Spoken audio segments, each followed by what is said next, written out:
ನಮಸ್ಕಾರ ಸ್ನೇಹಿತರೆ, ದಿಶಿರಾ ಕಿಚನ್ಗೆ ನಿಮ್ಗೆಲ್ರಿಗೂ ಸ್ವಾಗತ. ಇವತ್ತು ನಾವು ಕಪ್ಪಾಗಿರೋ ಬಾಳೆಹಣ್ಣಿಂದ ಒಂದು ಸೂಪರ್ ಆಗಿರೋ ಬ್ರೇಕ್ಫಾಸ್ಟ್ ರೆಸಿಪಿನ ಹೇಗೆ ಮಾಡೋದು ಅಂತ ನೋಡೋಣ ಬನ್ನಿ. ಸ್ವಲ್ಪ ನೋಡೋದಕ್ಕೆ ಕಪ್ಪಾಗಿರುವಂಥ ಬಾಳೆಹಣ್ಣನ್ನು ನಾನಿಲ್ಲಿ ತೊಗೊಂಡಿದ್ದೀನಿ.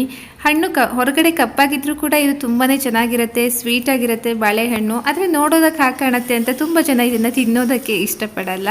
ಆದರೆ ಇದರಿಂದ ನಾವು ಒಂದು ಸೂಪರ್ ಆಗಿರೋವಂಥ ಒಂದು ಬ್ರೇಕ್ಫಾಸ್ಟ್ ರೆಸಿಪಿನ ಮಾಡಿದ್ರೆ ಎಲ್ಲರೂ ಕೂಡ ಇಷ್ಟಪಟ್ಟು ತಿಂತಾರೆ, ಅದರಲ್ಲಿ ಡೌಟೇ ಇಲ್ಲ. ಸೊ ಒಂದು 20 ಬಾಳೆಹಣ್ಣಿದೆ, ಹಾಗಾಗಿ ನಾನು ಈ ಗ್ಲಾಸಲ್ಲಿ 2 ಗ್ಲಾಸಷ್ಟು ಅಕ್ಕಿನ ತೊಳೆದು ನೆನೆಸಿಟ್ಕೊಂಡಿದ್ದೀನಿ. ಒಂದು 5-6 ಗಂಟೆಗಳ ಮುಂಚೆನೇ ಇದನ್ನ ತೊಳೆದು ನೆನೆಸಿಟ್ಟಿರೋದು. 20 ಬಾಳೆಹಣ್ಣು ಇರೋದ್ರಿಂದ ಈ ಗ್ಲಾಸಲ್ಲಿ 2 ಗ್ಲಾಸಷ್ಟು ಅಕ್ಕಿನ ನೆನೆಸಿಟ್ಟಿದ್ದೀನಿ. 10 ಬಾಳೆಹಣ್ಣಿಗೆ 1 ಗ್ಲಾಸು ಅಂತ ನೀವು ಲೆಕ್ಕ ಇಟ್ಕೋಬೋದು. ಬಾಳೆಹಣ್ಣು ಜಾಸ್ತಿ ಇದ್ದಷ್ಟು ದೋಸೆ ಸಾಫ್ಟಾಗಿ ಬರುತ್ತೆ. ಬಾಳೆಹಣ್ಣು ಕಡಿಮೆ ಹಾಕಿದರೆ ಏನಾಗುತ್ತೆ ಅಂದರೆ ತುಂಬ ಚೆನ್ನಾಗಿ ಫ್ಲೇವರ್ಫುಲ್ಲಾಗಿ ಬರಲ್ಲ. ಈ ಅಕ್ಕಿನ ನಾವಿವಾಗ ರುಬ್ಕೊಳ್ಳೋಣ. ಒಂದು 5-6 ಗಂಟೆ ನೀರಲ್ಲಿ ನೆಂದಿದೆ. ಈಗ ಇದನ್ನ ನೀರು ತೆಗೆದು ಅಕ್ಕಿನ ರುಬ್ಕೋಬೇಕು. ಹಾಗೆ ಬಾಳೆಹಣ್ಣೇನು ಈಗಲೇ ಬೇಕಾಗಿಲ್ಲ, ಬಾಳೆಹಣ್ಣನ್ನು ನಾವು ತೆಗೆದು ಸೈಡಿಗೆ ಇಟ್ಬಿಡೋಣ. ಇದನ್ನ ಕೊನೆಯಲ್ಲಿ ಸೇರಿಸೋದು. ಯೂಶ್ವಲಾಗಿ ಬೆಳಗ್ಗೆ ದೋಸೆ ಮಾಡೋದು ಅನ್ನಂಗಿದ್ರೆ ಹಿಂದಿನ ದಿನ ಬೆಳಗ್ಗೆನೇ ಅಕ್ಕಿನ ನೆನೆಸ್ಕೊಂಡು ಸಂಜೆ ರುಬ್ಬಿಟ್ಕೊಂಡ್ರೆ ಮಾರನೇ ದಿನ ಬೆಳಗ್ಗೆ ದೋಸೆ ಮಾಡೋದಕ್ಕೆ ಸರಿಯಾಗುತ್ತೆ. ರುಬ್ಬೋದಕ್ಕೆ ನಾನಿಲ್ಲಿ ಬೇರೆ ಏನನ್ನು ಕೂಡ ಸೇರಿಸ್ತಾ ಇಲ್ಲ, ಕೇವಲ ಅಕ್ಕಿನ ಮಾತ್ರನೇ ರುಬ್ಕೊಳ್ತಾ ಇರೋದು. ಇದ್ರ ಜೊತೆಗೆ ನಾವು ಬೇರೆ ಏನನ್ನು ಕೂಡ ಹಾಕಬೇಕಾಗಿಲ್ಲ. ಬಾಳೆಹಣ್ಣಿನ ದೋಸೆ ಆಗಿರೋದ್ರಿಂದ ಇದು ತುಂಬ ಸಾಫ್ಟಾಗಿ ಬರುತ್ತೆ, ತುಂಬ ಪರಿಮಳ ಕೂಡ ಇರುತ್ತೆ. ಸ್ವಲ್ಪ ನೀರನ್ನು ಸೇರಿಸಿ ಅಕ್ಕಿನ ರುಬ್ಕೋಬೇಕು. ನಾರ್ಮಲ್ ನೀವು ದೋಸೆ ಹಿಟ್ಟಿನ ಹದಕ್ಕೇ ಅಕ್ಕಿನ ರುಬ್ಕೊಂಡ್ರೆ ಆಯಿತು. ನಾರ್ಮಲ್ ದೋಸೆ ಹಿಟ್ಟಿನ ಹದಕ್ಕೇ ನಾನು ಇದನ್ನು ರುಬ್ಕೊಂಡಿದ್ದೀನಿ. ಒಂದು ಪಾತ್ರೆಗೆ ಹಾಕಿಬಿಟ್ಟು ಇದನ್ನ ಒಂದು 7-8 ಗಂಟೆಗಳ ಕಾಲ ಹಾಗೆ ಬಿಡಬೇಕು. ತಕ್ಷಣವೇ ದೋಸೆ ಮಾಡಿದ್ರೆ ಚೆನ್ನಾಗಾಗಲ್ಲ, ಗಟ್ಟಿ ಆಗಿಬಿಡುತ್ತೆ ದೋಸೆ.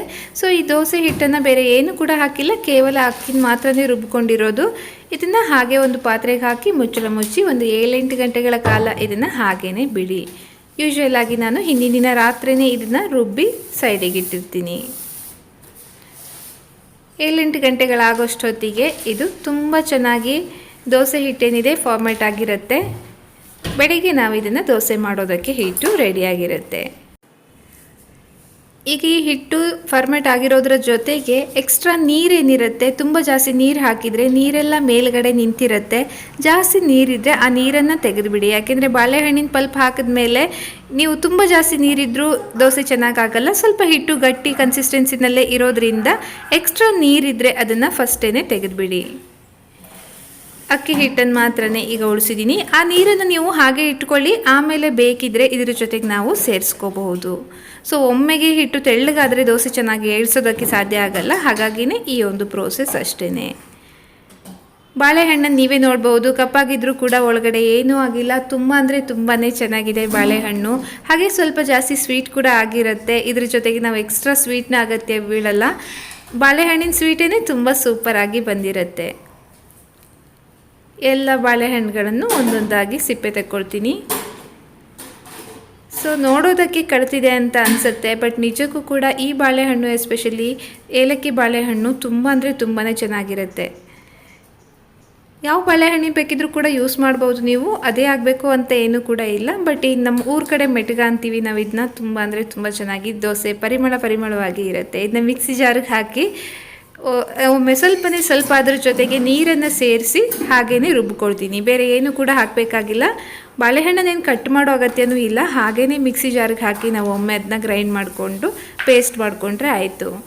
ಈಗ ಅಕ್ಕಿ ಹಿಟ್ಟಿನ ಜೊತೆಗೇ ನಾನು ರುಬ್ಬಿರೋವಂಥ ಬಾಳೆಹಣ್ಣಿನ ಮಿಶ್ರಣ ಏನಿದೆ ಅದನ್ನು ಕೂಡ ಸೇರಿಸ್ತೀನಿ. ಇಲ್ಲಾಂದರೆ ನೀವು ಮಿಕ್ಸಿ ಜಾರ್ಗೆ ಇನ್ನೊಮ್ಮೆ ಆ ಅಕ್ಕಿನ ಹಾಕಿ ಕೂಡ ಮಿಕ್ಸ್ ಮಾಡ್ಕೋಬಹುದು, ಹೇಗೆ ಮಾಡಿದ್ರೂ ನಡೆಯುತ್ತೆ. ಜಸ್ಟ್ ಆ ಬಾಳೆಹಣ್ಣಿನ ಪಲ್ಪ್ ಏನಿದೆ ಅದ್ರ ಜೊತೆಗೆ ಮಿಕ್ಸ್ ಆಗಬೇಕು ಅಷ್ಟೇ. ಈಗ ಅದಕ್ಕೆ ರುಚಿಗೆ ತಕ್ಕಷ್ಟು ಉಪ್ಪನ್ನು ಸೇರಿಸ್ತೀನಿ. ನಾರ್ಮಲ್ ದೋಸೆ ಹಿಟ್ಟಿಗೆ ಹಾಕೋದ್ರಕ್ಕಿಂತ ಸ್ವಲ್ಪ ಕಡಿಮೆನೇ ಉಪ್ಪು ಸಾಕಾಗತ್ತೆ. ಬಾಳೆಹಣ್ಣಿನಲ್ಲಿ ಎಷ್ಟು ಸ್ವೀಟ್ ಇದೆಯೋ ಅಷ್ಟೇ ಸ್ವೀಟನ್ನೇ ನಾನು ಮೇಂಟೈನ್ ಮಾಡ್ತಾಯಿದ್ದೀನಿ, ಎಡಿಷ್ನಲ್ ಸ್ವೀಟನ್ನು ಹಾಕಿಲ್ಲ. ನಿಮಗೆ ಸಿಹಿ ದೋಸೆ ಬೇಕು ಅನ್ನೋಂಗಿದ್ದಲ್ಲಿ ನೀವು ಇದ್ರ ಜೊತೆಗೆ ಸ್ವಲ್ಪ ಬೆಲ್ಲ ಕೂಡ ಸೇರಿಸ್ಕೋಬೋದು, ಹಾಲನ್ನು ಬೇಕಿದ್ದರೂ ಸೇರಿಸ್ಕೋಬೋದು. ಬಟ್ ನಾನಿಲ್ಲಿ ಏನು ಕೂಡ ಎಡಿಷ್ನಲ್ ಸ್ವೀಟನ್ನು ಸೇರಿಸ್ತಾ ಇಲ್ಲ. ನಾರ್ಮಲ್ ಬಾಳೆಹಣ್ಣಿನ ಸ್ವೀಟೇ ತುಂಬ ಒಂಥರ ಲೈಟಾಗಿ ಸ್ವೀಟ್ ಆಗುತ್ತೆ, ಫುಲ್ ಫ್ಲೇವರ್ಫುಲ್ಲಾಗಿರುತ್ತೆ. ತುಂಬ ಅಂದರೆ ತುಂಬ ಚೆನ್ನಾಗಿ ದೋಸೆ ಬರುತ್ತೆ. ಚೆನ್ನಾಗಿ ಮಿಕ್ಸ್ ಮಾಡ್ಕೊಳ್ಳಿ. ಸ್ವಲ್ಪ ನೀರು ಬೇಕಿದ್ದರೆ ಈಗ ನೀವು ಇದಕ್ಕೆ ಸ್ವಲ್ಪ ನೀರನ್ನು ಸೇರಿಸಿ, ಮುಂಚೆನೇ ತೆಗೆದಿಟ್ಟಿರೋ ನೀರನ್ನೇ ಒಂದು ಸ್ವಲ್ಪ ಸೇರಿಸಿ ಮಿಕ್ಸ್ ಮಾಡ್ಕೊಳ್ತಾ ಹೋಗ್ಬೋದು. ದೋಸೆ ಹಿಟ್ಟಿನ ಕನ್ಸಿಸ್ಟೆನ್ಸಿ ಏನಿದೆ ಇಷ್ಟು ಹದಕ್ಕೆ ಬಂದರೆ ಸಾಕು. ಇದ್ರ ಜೊತೆಗೆ ಇನ್ನೇನು ಸೇರಿಸಿಲ್ಲ, ಕೇವಲ ಬಾಳೆಹಣ್ಣು, ರುಬ್ಬಿರೋ ಅಕ್ಕಿ, ರುಚಿಗೆ ತಕ್ಕಷ್ಟು ಉಪ್ಪು ಅಷ್ಟೇ. ಒಂದು ಪ್ಯಾನ್ಗೆ ಚೆನ್ನಾಗಿ ಎಣ್ಣೆ ಸವರಿ ಅದರ ಮೇಲೇ ನಾನು ಈಗ ದೋಸೆನ ಹಾಕ್ತಾಯಿದ್ದೀನಿ. ನಾರ್ಮಲ್ ನಿಮ್ಗೆ ಹೇಗೆ ಬೇಕೋ ಹಾಗೆ ದೋಸೆ ಶೇಪನ್ನು ಸ್ಪ್ರೆಡ್ ಮಾಡ್ಕೋಬೋದು. ಆದರೆ ತುಂಬ ತೆಳು ಮಾಡಬೇಡಿ, ತುಂಬ ತೆಳು ಮಾಡಿದ್ರೆ ದೋಸೆ ಎಷ್ಟು ಚೆನ್ನಾಗಾಗಲ್ಲ. ಇದು ಸ್ವಲ್ಪ ಸೆಟ್ ದೋಸೆ ಥರ ಸ್ವಲ್ಪ ಥಿಕ್ಕಾಗಿ ಸಾಫ್ಟಾಗಿ ಆಗೋವಂಥ ದೋಸೆ. ಹಾಗಾಗಿ ತುಂಬ ತೆಳು ಹಾಕಬೇಡಿ, ನಾರ್ಮಲಾಗಿ ದಪ್ಪ ದೋಸೆನೇ ಇದರಿಂದ ಮಾಡ್ಬೋದು. ತುಂಬಾ ಚೆನ್ನಾಗಿ ಪರಿಮಳ ಬರುತ್ತೆ ದೋಸೆ. ನಿಮಗೆ ಅದರ ಪರಿಮಳಕ್ಕೇ ದೋಸೆ ತಿನ್ನಬೇಕು ಅನ್ನೋಷ್ಟು ಘಮ ಘಮ ಅಂತ ಇರುತ್ತೆ ಬಾಳೆಹಣ್ಣಿನ ದೋಸೆ. ಮೇಲಿಂದ ಇನ್ನೂ ಸ್ವಲ್ಪ ಫ್ಲೇವರಿಗೆ ಹಾಗೆ ಟೇಸ್ಟಿಗೆ ಅಂತ ನಾವು ತುಪ್ಪ ಕೂಡ ಹಾಕ್ಬೋದು. ತುಪ್ಪ ಬಾಳೆಹಣ್ಣಿನ ದೋಸೆಗೆ ಬೆಸ್ಟ್ ಕಾಂಬಿನೇಷನ್ನು. ಮೇಲಿಂದ ಸ್ವಲ್ಪ ತುಪ್ಪನೂ ಕೂಡ ಹಾಕಿ ದೋಸೆನ ಹಾಗೆ ಇನ್ನೊಮ್ಮೆ ತಿರುವು ಹಾಕಿ ಕೂಡ ಬೇಯಿಸ್ಕೋಬೇಕು. ನೀಟಾಗಿ ಬೇಯುತ್ತೆ. ನಾನು ನಿನ್ನೆ ರೊಟ್ಟಿ ಮಾಡಿದ್ದೆ, ರವಾ ರೊಟ್ಟಿನ ಇದೇ ಪ್ಯಾನಲ್ಲಿ. ಸೊ ಹಾಗಾಗಿ ದೋಸೆ ಏಳಿಸೋದು ಸ್ವಲ್ಪ ಕಷ್ಟ ಆಗಿತ್ತು, ಬಟ್ ಆದರೂ ಕೂಡ ತುಂಬಾ ಚೆನ್ನಾಗಿ ಏಳುತ್ತೆ. ನಾನ್ ಸ್ಟಿಕ್ ಪ್ಯಾನ್ ಅಲ್ಲ ನಾನಿಲ್ಲಿ ಯೂಸ್ ಮಾಡ್ತಿರೋದು, ಐರನ್ ತವ. ಆದರೂ ಕೂಡ ದೋಸೆ ಖಂಡಿತವಾಗಿಯೂ ಕೂಡ ಇದರಲ್ಲಿ ಏಳುತ್ತೆ. ಮಕ್ಕಳಿಗೆ ಅಂತ ನಾನಿಲ್ಲಿ ಪುಟಾಣಿ ದೋಸೆಗಳನ್ನು ಕೂಡ ಮಾಡ್ತಾಯಿದ್ದೀನಿ.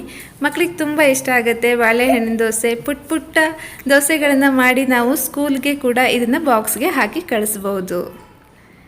ತುಪ್ಪ ಹಾಕಿರೋದ್ರಿಂದ ಸೂಪರಾಗಿ ಇಷ್ಟಪಟ್ಟು ತಿಂತಾರೆ. ನಾರ್ಮಲ್ ತುಪ್ಪದ ಜೊತೆಗೂ ಕೂಡ ಇದನ್ನ ತಿನ್ಬೋದು, ಇಲ್ಲ ನಿಮಗೆ ಖಾರ ಬೇಕು ಅಂತ ಅನಿಸಿದ್ರೆ ಚಟ್ನಿ ಜೊತೆಗೂ ಕೂಡ ತಿನ್ಬೋದು. ಪುಟಾಣಿ ದೋಸೆಗಳು, ಬನಾನಾ ಪ್ಯಾನ್ಕೇಕ್ ಅಂತ ಕೂಡ ನೀವು ಇದನ್ನ ಕರಿಬೋದು, ಇಲ್ಲ ಬನಾನಾ ದೋಸೆ ಅಂತ ಕೂಡ ನೀವು ಇದನ್ನ ಕರಿಬೋದು. ಏನು ಹೆಸರಿದ್ದ ಬೇಕಿದ್ರೂ ಕರಿಬೋದು. ಒಟ್ಟಿನಲ್ಲಿ ಇದು ಬಾಳೆಹಣ್ಣಿನ ದೋಸೆ ಅಷ್ಟೇ.